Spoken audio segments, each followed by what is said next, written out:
박지한에게 한국대학교 중앙도서관은 하나의 거대한 성소와도 같았다. 40대 초반의 과묵한 시설관리팀 직원인 그는 이 오래된 건물 안에서 기묘한 평화를 느꼈다. 책 먼지와 낡은 종이 냄새가 뒤섞인 침묵의 공간. 그것은 피와 비명이 난무했던 그의 과거와는 너무나도 다른 세상이었다. 그는 유령처럼 조용히 움직였다. 건물의 모든 소리를 들었지만 그 누구의 눈에도 띄지 않았다. 늦가을의 캠퍼스는 중간고사 스트레스로 가득 찬 젊음의 열기로 소란스러웠다. 야망을 향해 달려가는 학생들과 그들의 배경처럼 존재감 없이 일하는 자신과 같은 사람들.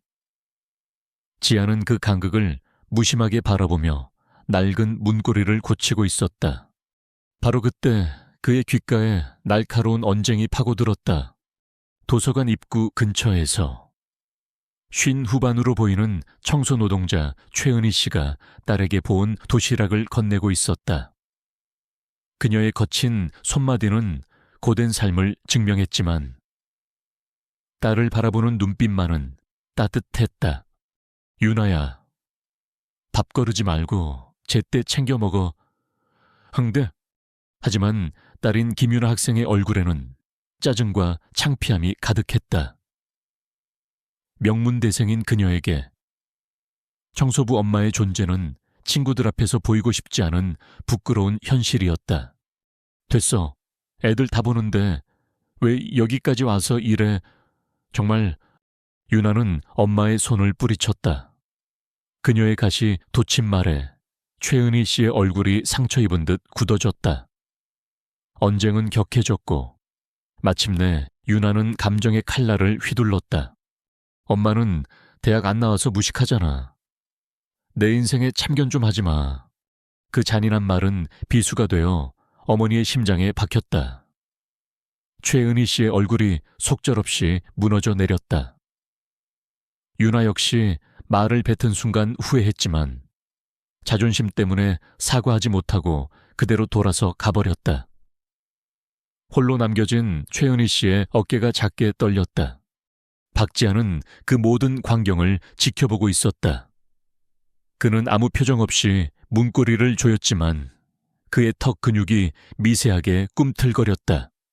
그날 오후 지한은 행정실 근처의 한적한 복도에서 배선을 점검하고 있었다. 그는 그곳에서 다시 최은희 씨를 보았다. 그녀는 한 교수의 연구실을 청소하고 있었다. 그리고 그 앞에는 학교 내에서도 권력자로 통하는 김진태 교수가 서 있었다. 김진태 교수는 겉으로는 학생들에게 존경받는 학자였지만 그 이면에는 오만함과 부패가 도사리고 있었다. 아주머니, 내가 분명히 말했을 텐데 내 휴지통은 함부로 들여다보는 게 아니라고 김 교수가 차갑게 말했다. 그는 최은희 씨가 자신이 급하게 파쇄한 서류의 일부를 봤을지도 모른다고 의심하고 있었다. 그는 그녀의 직장과 그녀의 딸이 받고 있는 장학금을 들먹이며 은밀하게 협박했다. 청소부는 청소부답게 자기 위치를 알아야지. 최은희 씨는 아무 잘못도 하지 않았지만 공포에 질려 연신 죄송하다고 사과하며 고개를 숙였다. 박지한은 더 이상 지켜보고만 있을 수 없었다. 그는 일부러 손에 들고 있던 공구들을 실수로 바닥에 떨어뜨렸다. 캉 하는 요란한 소음이 두 사람의 대화를 갈라놓았다. 그는 무표정한 얼굴로 다가가 정중하게 사과하며 김 교수를 바라보았다. 죄송합니다. 교수님. 손이 미끄러웠습니다. 그런데 마침 잘 됐군요. 시설팀에서 이쪽 라인 화재 경보기 배선에 문제가 있다고 해서 점검하라는 지시가 있었습니다. 금방 끝나니 잠시만 자리를 비켜주시겠습니까? 그의 태도는 공손했지만 그의 눈빛은 조금도 흔들리지 않았다. 그의 개입은 폭력적이지 않았지만 전략적이었다. 그것은 김 교수의 위협적인 기세를 끊어놓았고 최은희 씨를 상황에서 분리시켰다. 동시에 자신의 행동을 지켜보는 증인이 있다는 사실을 김 교수에게 조용히 상기시켰다. 김 교수는 방해꾼의 등장에 짜증이 났지만 고작 시설관리 직원과 소란을 일으키고 싶지는 않았다. 그는 최은희 씨를 한번 쏘아보고는 혀를 차며 자리를 떴다. 복되는 지안과 여전히 떨고 있는 최은희 씨만이 남았다. 지안은 자신이 본 것에 대해 아무것도 언급하지 않았다. 그는 그저 따뜻한 말을 건넸다. 괜찮으십니까?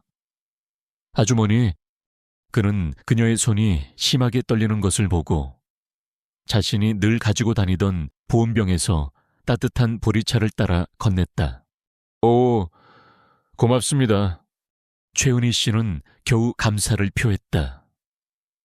그녀는 자신을 도와준 이 과묵한 남자를 바라보았다. 그의 존재는 이상하게도 사람을 안심시키는 힘이 있었다. 그녀는 그에게서 정체를 알 수 없는 기묘한 안전함을 느꼈다. 당연하게도 그녀는 그를 알아보지 못했다. 지아는 그녀가 멀어지는 것을 지켜보았다. 그는 김 교수가 사라진 방향을 차갑고 단단한 눈빛으로 응시했다. 그는 이런 종류의 권력 남용을 과거에 수없이 봐왔다. 그리고 직감했다. 이것은 결코 여기서 끝나지 않을 것이다. 그는 원치 않았지만 이미 어떤 사건의 한가운데로 걸어 들어왔다. 그리고 결코 그냥 지나칠 수 없으리라는 것을 예감했다.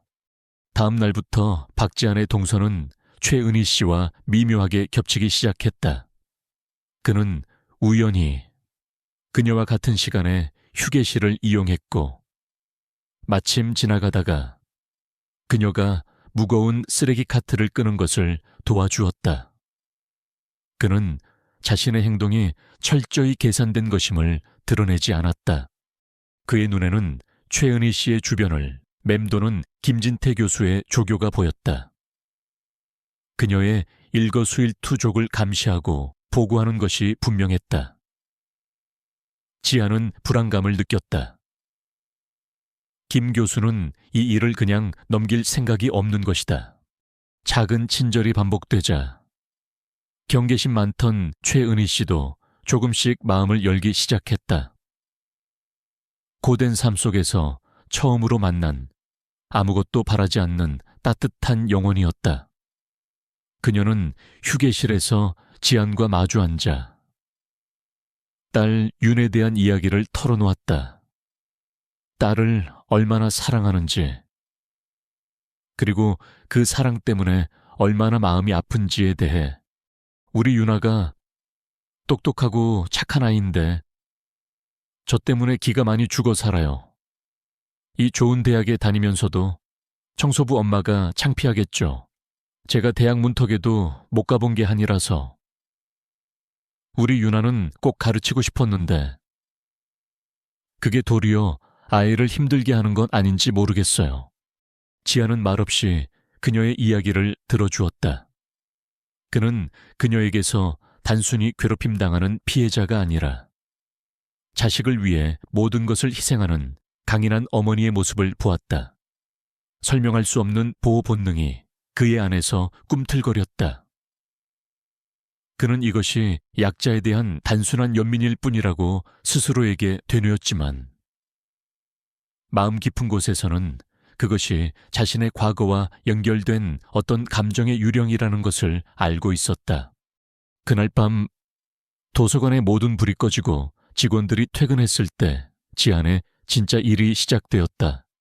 그는 자신의 과거가 남긴 생존 본능에 따라 김진태 교수에 대한 자체적인 조사를 시작했다. 시설관리팀 직원이라는 그의 신분은 다른 사람들이 접근할 수 없는 곳까지 접근할 수 있는 완벽한 위장이었다. 그는 먼저 보안실로 가. 어제 김 교수가 최은희 씨를 협박하던 복도의 CCTV 영상을 확보했다. 그는 영상을 자신의 낡은 USB에 조용히 복사했다. 그리고 긴급 배선 점검이라는 명목 아래 시설팀 마스터키로 김 교수의 연구실 문을 열었다. 그는 물건을 뒤지지 않았다. 그는 최은희 씨가 무엇을 보았을지를 추리했다. 그의 시선은 연구실 구석의 고성능 문서 파쇄기로 향했다. 그는 파쇄기 안에 종이 조각이 담긴 봉투를 통째로 꺼냈다. 나중에 이것을 맞춰볼 생각이었다. 그의 행동은 치밀하고 흔적을 남기지 않았다. 그렇게 어둠 속에서 과거의 흔적을 좇고 있을 때 그의 뇌리에 잊고 싶었던 기억이 섬광처럼 스쳤다. 10년 전 지리산의 겨울. 조난당한 등산객들을 구하기 위한 구조 작전 맹렬한 눈보라가 휘몰아치던 절벽에서 그는 파트너 이동욱과 하나의 로프에 몸을 묶고 있었다. 바로 그때 산이 울부짖는 듯한 소리와 함께 눈사태가 발생했다. 기억은 생생했다. 세상을 삼킬 듯이 쏟아져 내리는 눈더미, 추락의 감각, 그리고 파트너 이동욱이 자신과 연결된 로프를 끊어버리던 그 순간 그를 살리기 위해 동욱은 자신을 희생했다. 지하나 그의 이름을 부르던 마지막 절규가 아직도 귓가에 맴돌았다. 지하는 구조되었지만 그의 몸과 마음에는 깊은 상처가 남았다. 그는 살아남았다는 죄책감에 시달렸다. 그는 동욱의 장례식에 참석했지만 슬픔에 잠긴 그의 아내를 참아 마주할 용기가 없었다. 그는 죄인처럼 그들의 삶에서 사라졌다. 그리고 지금 이 대학에서 청소부로 일하는 저 여인이 바로 그 동욱의 아내 최은희라는 사실을 그는 꿈에도 알지 못했다. 현재로 돌아온 지아는 김 교수의 책상 뒤편에서 떨어진 작은 물건 하나를 발견했다. 한 명품 매장의 영수증이었다. 대학 교수의 월급으로는 사기 힘든 고가의 물건이었다. 작은 실마리였지만 거대한 부패의 시작일 수 있었다. 그날의 조사를 마치고 지아는 도서관 지하의 자신만이 아는 작은 작업실로 돌아왔다. 그는 김 교수의 파쇄된 문서 조각들을 책상 위에 펼쳐놓고 불가능에 가까운 퍼즐 맞추기를 시작했다. 그의 작업대 한쪽에는 그가 늘 간직하는 빛바랜 사진 한 장이 놓여 있었다. 그의 옛 산악구조대 팀원들의 사진이었다. 사진 속에서 젊은 시절의 지아는 환하게 웃고 있는 이동욱의 어깨에 팔을 두르고 있었다. 같은 시각 자신의 좁은 아파트에서 최은희 씨 역시 벽에 걸린 똑같은 사진의 확대된 버전을 바라보고 있었다. 그녀는 하늘에 있는 남편에게 말을 걸고 있었다. 오늘 대학에서 만난 이 이상하게 마음이 가는 친절한 시설관리 직원에 대해서 두 사람은 서로 다른 공간에서 사진 속의 같은 남자를 그리워하고 있었다. 그들을 연결하는 보이지 않는 비극적인 실의 존재를 전혀 알지 못한 채로 도서관 지하의 작은 작업실, 강지아는 며칠 밤낮으로 파쇄된 문서 조각들을 맞춰 나가고 있었다. 그것은 인내심의 한계를 시험하는 작업이었지만 그의 집중력은 조금도 흐트러지지 않았다. 마침내 몇 개의 단어들이 모습을 드러냈다. 연구 자금, 해외 계좌, J 엔터프라이즈. 그는 자신이 올바른 길을 가고 있음을 확신했다. 그는 낮에는 최은희 씨의 주변을 맴돌며 그녀의 안전을 살폈다. 두 사람의 짧은 만남은 이제 서로에게 작은 위안이 되었다. 지아는 그녀의 소박한 친절 속에서 과거의 죄책감을 잠시나마 잊었고, 은희는 그의 과묵한 배려 속에서 고된 삶의 무게를 잠시 내려놓았다. 하지만 그들의 평온을 지켜보는 차가운 눈이 있었다. 김진태 교수는 점점 더 초조해졌다. 최은희의 침묵과 그녀의 주변을 맴도는 저 정체 모를 시설관리 직원의 존재가 그를 불안하게 만들었다. 그는 자신이 고용한 해결색에 연락했다. 그냥 두면 화근이 될 수 있습니다. 해결사의 나지막한 경고에 김 교수는 결국 돌이킬 수 없는 결정을 내렸다. 자신의 명성과 평생 쌓아올린 모든 것을 지키기 위해 그는 가장 더러운 방법을 선택했다. 처리해. 그날 밤 최은희 씨는 평소처럼 일을 마치고 집으로 향하고 있었다. 그녀가 수천 번은 걸었을 익숙하고 한적한 골목길이었다. 그녀는 내일 아침 딸 윤에게 건넬 작은 반찬거리를 사 들고 있었다. 딸에게 했던 모진 말을 사과하고 따뜻한 밥을 함께 먹을 생각에 그녀의 발걸음은 조금 가벼웠다. 그때였다. 번호판 없는 검은색 세단 한 대가 소리 없이 그녀의 등 뒤로 다가왔다. 그리고는 망설임 없이 속도를 높여 그녀의 연약한 몸을 그대로 들이받았다. 차는 속도를 줄이지도 않고 어둠 속으로 사라졌다. 지나가는 행인이 그녀를 발견하고 구급차를 불렀지만 이미 너무 늦어 있었다. 딸 김윤에게 병원에서 걸려온 전화는 그녀의 세상을 산산조각냈다. 병원 복도에 주저앉은 그녀는 현실을 믿을 수 없었다. 엄마에게 마지막으로 했던 말, 무식하잖아 라는 그 잔인한 말이 망령처럼 그녀의 귓가를 맴돌며 심장을 난도질했다. 다음 날 박지한도 직장에서 소식을 들었다. 동료 직원들은 불쌍해서 어떡해. 요즘 뺑소니가 너무 많아라며 가십처럼 그녀의 죽음을 이야기했다. 지안의 세상은 소리 없이 무너져 내렸다. 차가운 확신이 그의 온몸을 감쌌다. 이것은 사고가 아니다. 자신이 실패한 것이다. 그녀를 지키지 못했다. 죽은 동료 이동욱을 지키지 못했을 때와 똑같은 지독한 죄책감이 그의 영혼을 짓눌렀다. 경찰 조사는 형식적이었다. 목격자도 쓸만한 CCTV 영상도 없다는 이유로 사건은 단순 뺑소니로 잠정 종결되었다. 유나는 홀로 어머니의 장례를 치렀다. 모든 것이 꿈처럼, 아니 악몽처럼 지나갔다. 그녀는 죄책감에 사로잡힌 유령처럼 장례식장을 오갔다. 장례가 끝나고 유나는 어머니가 살던 작은 월세방을 정리해야 했다. 방 안을 채운 것은 지독한 가난의 흔적뿐이었다. 달아빠진 옷까지, 꼼꼼하게 모아둔 할인 쿠폰들. 유나는 어머니의 고된 삶의 무게에 숨이 막혔다. 낡은 장롱의 맨 밑바닥에서 그녀는 작은 나무 상자 하나를 발견했다. 어머니의 유일한 보물 상자였다. 상자 안에는 자신의 갓난아기 시절 사진 몇 장과 함께 세월에 누렇게 바랜 서류 2장이 들어있었다. 첫 번째는 빳빳한 공식 서류였다.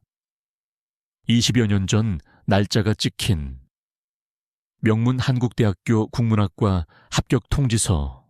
받는 사람은 젊은 날의 최은희였다. 그리고 두 번째는 눈물 자국이 얼룩진 낡은 편지지였다. 손으로 직접 쓴 입학 포기 각서. 그곳에는 개인적인 사정, 바로 딸 유나를 임신한 것으로 인해 부득이하게 입학을 포기한다는 내용이 적혀 있었다. 어머니는 자신의 꿈, 자신의 미래, 자신의 모든 것을 버리고 딸을 선택했던 것이다. 진실이 거대한 파도처럼 유나를 덮쳤다. 어머니의 희생의 무게와 자신이 내뱉었던 말의 잔인함이 물리적인 충격처럼 그녀를 강타했다. 그녀는 합격 통지서를 부둥켜 안고 바닥에 무너져 내렸다. 슬픔과 후회, 그리고 끔찍한 깨달음이 뒤섞인 울음이 터져 나왔다. 무식하다고 우리 엄마가 그 지독한 아이러니가 그녀의 가슴을 갈기갈기 찢어 놓았다. 자신이 지금 걷고 있는 이 교정을 어머니는 자신 때문에 포기해야만 했다. 유나는 텅 빈 어머니의 방 한가운데에 앉아 있었다. 그녀를 둘러싼 것은 희생으로 점철된 한 인생의 흔적들이었다. 거대한 슬픔은 이내 차갑고 단단한 무언가로 변해가기 시작했다. 불타는 분노. 그녀는 합격 통지서를 내려다보았다. 그리고 창밖으로 자신이 다니는 대학 건물을 노려보았다. 어머니의 죽음은 단순한 사고일 리 없었다. 어머니가 모든 것을 포기해야만 했던 바로 그곳. 저 대학교에 있는 누군가가 어머니를 죽음으로 몰고 간 것이다. 그녀의 복수는 이제 막 시작되려 하고 있었다. 어머니의 장례식이 끝나고 일주일이 지났다. 김유나는 다른 사람이 되어 있었다. 슬픔은 여전히 그녀의 안에 있었지만 이제 그것은 칼날처럼 날카로운 집착으로 굳어져 있었다. 그녀는 학교를 제외한 모든 아르바이트를 그만두고 온 시간을 증거를 찾는 데 쏟아부었다. 하지만 그녀의 방법은 서툴고 위험했다. 그녀는 캠퍼스에서 만나는 학생들과 교직원들에게 대놓고 김진태 교수에 대해 묻고 다녔다. 그의 뒤를 어설프게 밟기도 했고 어머니를 감시하던 조교를 찾아가 직접적으로 따져 묻기도 했다. 우리 엄마한테 무슨 짓 했어요? 교수님이 시킨 거죠. 그녀의 이런 행동은 즉시 김진태 교수의 귀에 들어갔다. 그는 유나를 어리석은 계집애라고 생각하면서도 소문이 퍼지는 것을 막기 위해 경고를 해야겠다고 결심했다. 그는 해결사에게 연락해 딸내미가 다시는 까불지 못하게 겁만 주라고 지시했다. 한편 박지한은 멀리서 그런 유나를 지켜보고 있었다. 그는 죄책감에 시달렸다. 친구 이동욱도 그의 아내 최은희도 지키지 못했다. 이제 그는 그들의 유일한 핏줄인 유나마저 위험에 빠지도록 내버려 둘 수 없었다. 유나가 지금 하는 짓이 얼마나 무모하고 위험한지 덫을 향해 스스로 걸어 들어가는 것과 같다는 것을 그는 알고 있었다. 그는 밤마다 도서관 지하 작업실에서 파쇄된 문서 조각들을 맞추는 작업을 계속했다. 마침내 그는 김진태 교수가 J 엔터프라이즈라는 유령 회사를 통해 연구 자금을 횡령했다는 사실을 명확하게 파악했다. 어머니 최은희 씨의 살해 동기가 명백해졌다. 어느 늦은 밤, 유나가 도서관에서 공부를 마치고 집으로 향하던 한적한 교정의 길목. 어둠 속에서 2명의 남자가 나타나 그녀의 앞을 막아섰다. 김유나 학생 김진태 교수님이 전할 말이 있다고 하셔서 괜히 긁어 부스럼 만들지 말고 엄마처럼 되고 싶지 않으면 조용히 살라고 하시네. 그들이 유나의 팔을 거칠게 잡으려는 순간이었다. 어둠 속에서 그림자처럼 나타난 박지한이 그들의 앞을 막아섰다.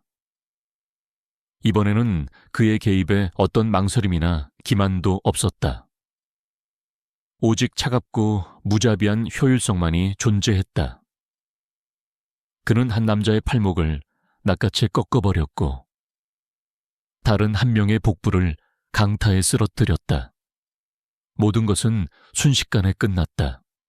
지아는 공포에 질려 떨고 있는 유나를 데리고 자신의 유일한 안식처인 도서관 지하의 작업실로 향했다. 대체 누구세요? 왜 자꾸 저를 도와주는 거예요, 우리 엄마? 아셨어요. 유나가 두려움과 의심이 뒤섞인 목소리로 물었다. 지아는 이제 진실을 말해야 할 때라고 결심했다. 그녀를 제대로 지키기 위해서는 그녀의 신뢰가 필요했다. 그는 더 이상 이 무거운 비밀을 혼자 짊어질 수 없었다. 그는 작업대 위에 놓여있던 빛바랜 사진 한 장을 집어들었다. 그의 옛 산악구조대 팀원들의 사진이었다. 그는 사진 속에서 나란히 서 있는 두 남자를 손가락으로 가리켰다. 앳된 모습의 자기 자신, 그리고 그 옆에서 환하게 웃고 있는 남자.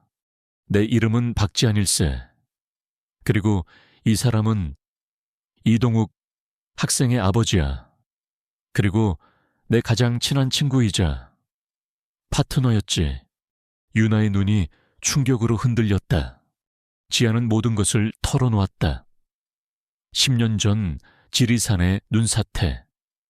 자신을 구하기 위해 로프를 끊었던 아버지의 마지막 모습.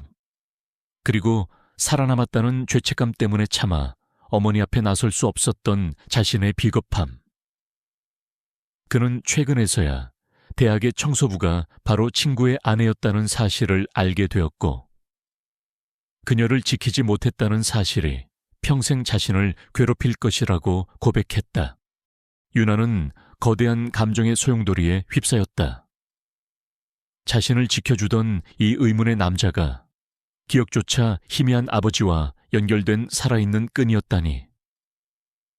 그를 향한 의심과 분노는 눈 녹듯 사라졌고, 그 자리를 충격과 슬픔, 그리고 기묘한 유대감이 채웠다. 그녀는 이제 그의 고통이 자신의 것만큼이나 깊다는 것을 이해했다. 지아는 유나의 눈을 똑바로 바라보며 맹세했다. 나는 자네 아버지를 구하지 못했네.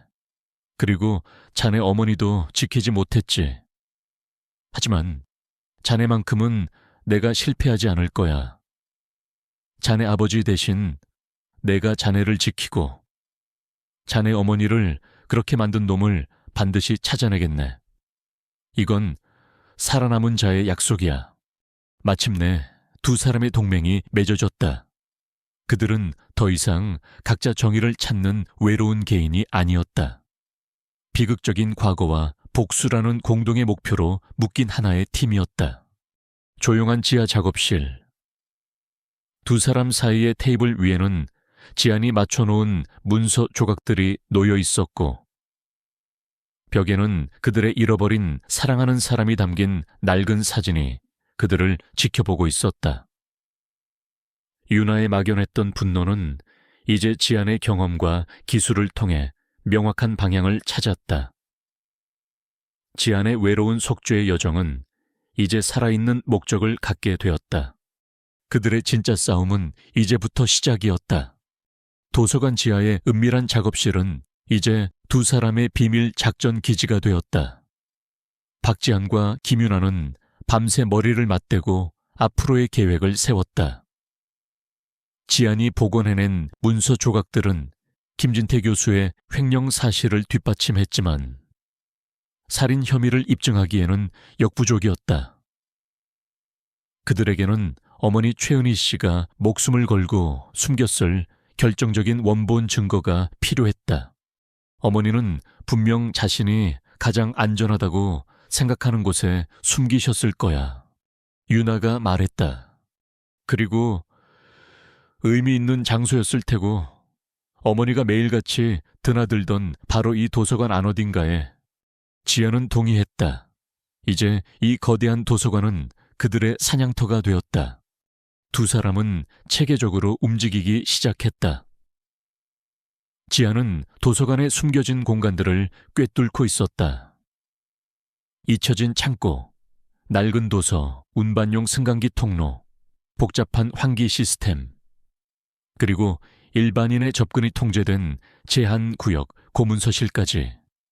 그는 시설팀 마스터키와 건물의 설계도에 대한 해박한 지식을 이용해 길을 열었다. 유나는 더 이상 수동적인 보호 대상이 아니었다. 그녀는 어머니의 습관과 심리를 누구보다 잘 알고 있었다. 그녀는 어머니가 평소 마음이 편안해진다며 청소하던 구역이나 표지가 예쁘다고 무심코 말했던 책들에 대한 기억을 떠올렸다. 국문학도로서의 그녀의 지식 또한 중요한 단서가 될 수 있었다. 그녀는 또한 학생 신분을 이용해 자연스럽게 망을 보며 지안이 제한구역에 접근할 수 있도록 도왔다. 하지만 김진태 교수 역시 가만히 있지 않았다. 그는 지안의 존재를 위협으로 느끼고 유나가 그와 함께 움직인다는 사실을 파악했다. 그는 자신의 영향력을 이용해 도서관의 보안을 강화했다. 보안 요원들의 순찰은 더 잦고 불규칙해졌고 그의 조교들은 항상 어딘가에서 그들을 감시하고 있었다. 숨막히는 고양이와 쥐의 게임이 시작되었다. 어느 날 밤, 지안이 제한구역인 고문서실에 잠입했을 때였다. 예정에 없던 보안 요원의 순찰이 시작되었다. 지안은 거대한 책장 사이에 좁은 틈에 몸을 숨겼다. 그의 얼굴 바로 앞으로 손전등 불빛이 스쳐 지나갔다. 그는 숨을 죽인 채 심장이 멎는 듯한 긴장감을 견뎌내야 했다. 또 다른 날에는 유나가 망을 보다가 지안이 작업 중인 구역으로 조교가 접근하는 것을 발견했다. 그녀는 일부러 들고 있던 커피를 조교의 발 앞에 쏟으며 큰 소리로 소란을 피워 그의 시선을 다른 곳으로 돌리는데 성공했다. 두 사람은 어머니 최은희 씨의 낡은 사물함부터 뒤졌다. 그곳에는 별다른 것이 없었지만 유나는 어머니가 아끼던 낡은 시집 한 권을 발견했다. 그리고 그 시집 안에 청구기호가 적힌 작은 책갈피 하나가 끼워져 있었다. 청구기호가 가리키는 곳은 도서관 4층의 낡은 문학 전집 서가였다. 그들은 그곳의 책들을 하나하나 샅샅이 뒤지기 시작했다. 지루하고 고된 작업이었다. 그때 유나의 머릿속에 한 가지 생각이 스쳤다. 혹시 어머니가 가장 좋아하시던 시인의 책, 그녀는 어머니가 입버릇처럼 읊조리던 한 시인의 이름을 기억해냈다. 그녀가 그 시인의 전집을 찾아 책장을 넘기는 순간 책의 중간 부분이 파여 있는 것을 발견했다. 그 안에는 USB나 서류 대신 작고 낡은 열쇠 하나가 들어있었다. 새로운 문제가 나타났다. 이 열쇠는 어디에 쓰는 것일까? 열쇠에는 낡은 번호표가 붙어 있었지만 장소는 적혀 있지 않았다. 그들은 머리를 맞대고 고민했다.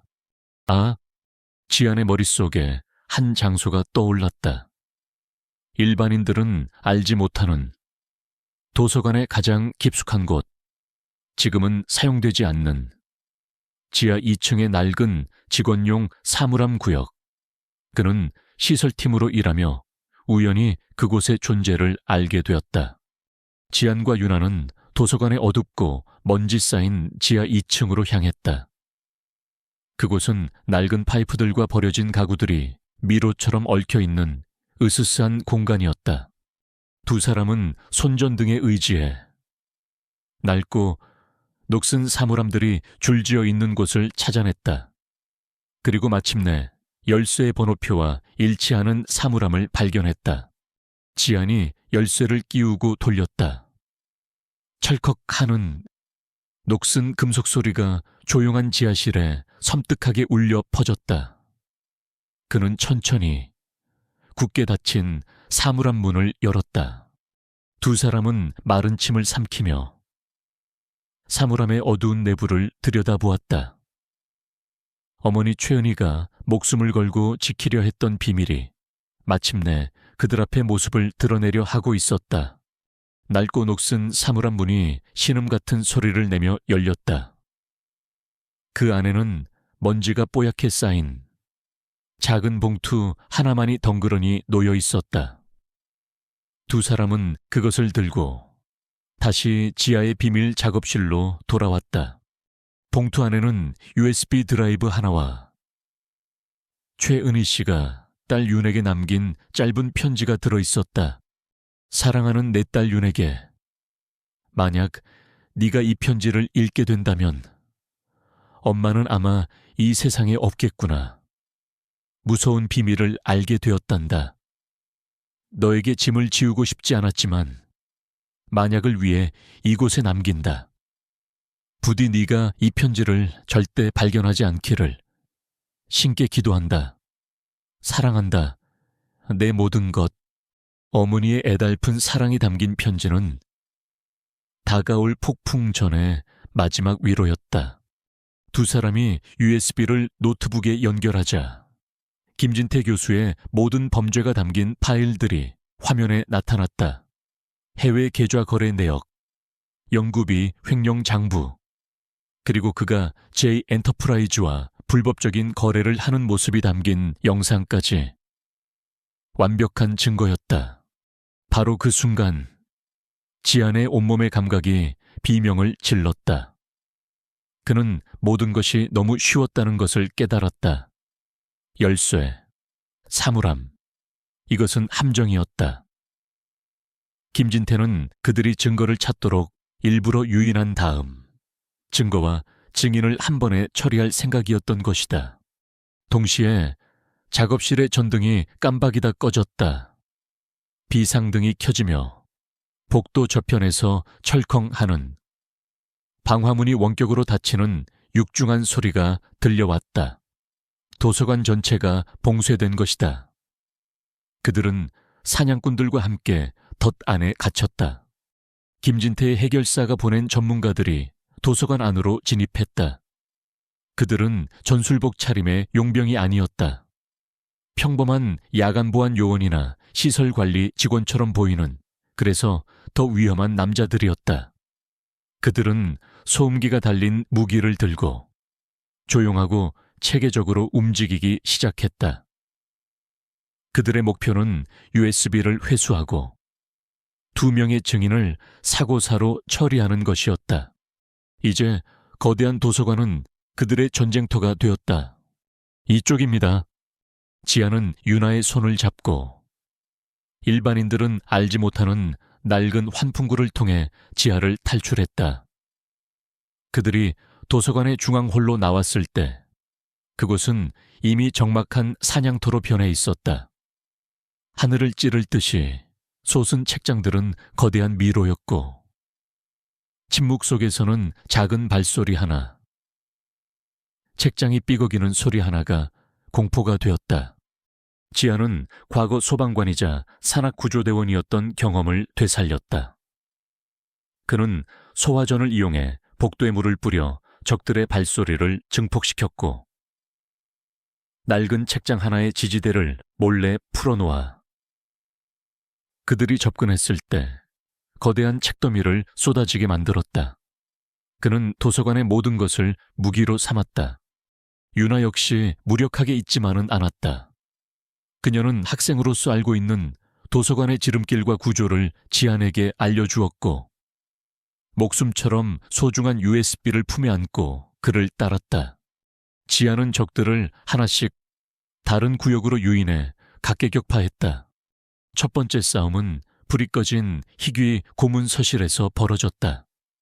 오직 소리와 감각에만 의지한 숨막히는 암흑 속의 격투 끝에 그는 적 하나의 목을 꺾었다. 두 번째 싸움은 여러 층을 관통하는 유리바닥의 중앙 열람실에서였다. 추락의 위험이 적의 총구만큼이나 위협적인 곳. 지아는 산악구조대 시절 익혔던 로프 기술을 이용해 와이어를 타고 내려오며 상대를 덮쳐 제압했다. 마침내 도서관의 가장 웅장한 공간인 다층 구조의 중앙 아트리움에 지안과 적들의 리더, 단 두 사람만이 남게 되었다. 그리고 리더의 손에는 유나가 인질로 잡혀 있었다. USB를 넘겨. 그럼 저 계집애는 살려주지. 리더가 차갑게 말했다. 이것은 지안에게 주어진 마지막 시험이었다. 그는 증거도 지키고 유나도 구해야 했다. 그는 정면 대결 대신 자신의 가장 큰 무기인 건물에 대한 지식과 구조대원으로서의 경험을 이용하기로 했다. 그는 근처의 화재 경보기를 망설임 없이 눌렀다. 엄청난 경보음과 함께 도서관의 책을 보호하기 위해 설치된 할론가스 소화 시스템이 작동하기 시작했다. 스프링클러 대신 시야를 가리는 하얀 가스가 홀 전체에 뿜어져 나왔다. 혼란 속에서 지아는 천장의 구조물에 미리 걸어두었던 로프를 이용해 아래로 활강했다. 그는 한 마리의 검은 매처럼 날아 내려와 유나를 붙잡고 있던 리더의 등 뒤를 강타했다. 리더가 균형을 잃고 쓰러지는 사이 그는 유나를 구해냈다. 그리고 짧지만 격렬한 마지막 싸움 끝에 리더의 의식을 완전히 끊어버렸다. 모든 적들이 쓰러졌다. 지안과 유나는 지쳤지만 안전했다. USB도 무사했다. 요란한 경보음 속에서 지안은 소방도끼로 비상구의 잠금 장치를 부수고 문을 열었다. 그는 잠시 뒤를 돌아보았다. 지식의 성전이었던 이 공간은 하룻밤 사이에 진실을 지키기 위한 전쟁터가 되었다. 두 사람은 차가운 밤 공기 속으로 빠져나왔다. 함정에서 벗어난 것이다. 이제 남은 일은 단 하나. 이 증거를 세상의 빛 아래로 가져가는 것이었다. 도서관을 빠져나온 박지하는 경찰 대신 과거에 인연이 있었던 한 양심적인 언론사 기자에게 연락했다. 그는 경찰 조직 내에도 김진태 교수의 영향력이 미칠 수 있다는 것을 알았다. 진실을 가장 확실하게 세상에 알리는 방법은 그것을 대중 앞에 바로 터뜨리는 것뿐이었다. 기자는 USB에 담긴 증거를 확인하고 경악을 금치 못했다. 다음 날 아침, 대한민국은 한 대학 교수의 추악한 비리 스캔들로 발칵 뒤집혔다. 김진태 교수의 연구비 횡령, 유령 회사를 통한 비자금 조성, 그리고 그 모든 것을 은폐하기 위해 한 평범한 청소 노동자를 죽음으로 내몰았다는 강력한 의혹.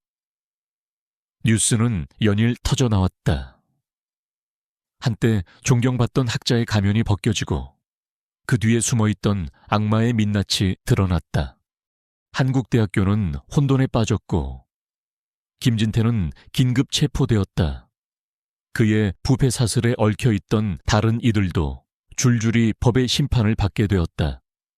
자신의 꿈을 포기하고 들어간 대학에서 그 꿈을 딸에게 물려주기 위해 굳은 일을 마다하지 않던 한 어머니의 비극적인 이야기는 사회적 불의의 상징이 되어 사람들의 마음을 울렸다.